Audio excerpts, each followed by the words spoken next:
Numéro 14, donc des représentations graphiques de vitesse, abscisse, accélération à associer. Ici on a une vitesse qui augmente. Alors, quelles caractéristiques sur cette variation de vitesse? C'est un profil linéaire. Donc, pour une accélération, ça voudrait dire V augmente. Si c'est de façon linéaire, l'accélération c'est la dérivée de la vitesse, donc ce sera le coefficient directeur de la tangente.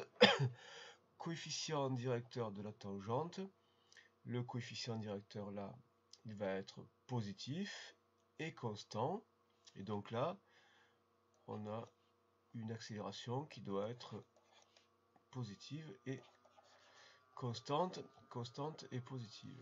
Donc ici, on a une accélération qui est bien constante, mais qui n'est pas positive, qui est négative. Donc ça ne peut pas convenir.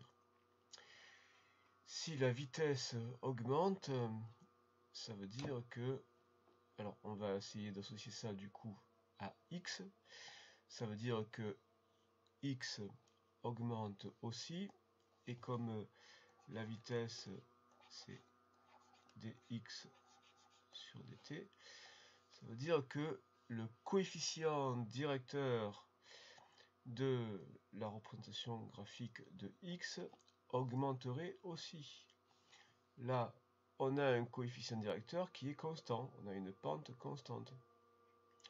Ici, on a un coefficient directeur qui augmente, la tangente s'incline de plus en plus, le coefficient directeur augmente et donc ça correspond à ceci. Donc on peut associer A et E.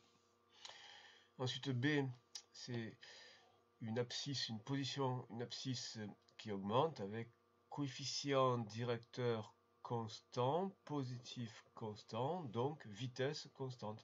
Le coefficient directeur c'est la dérivée, le coefficient directeur de la tangente c'est la dérivée c'est la vitesse, donc il faut trouver avec ça une vitesse positive constante. Donc V positif constant, et bien ça correspond à ça, V positif constant, et on a B et C.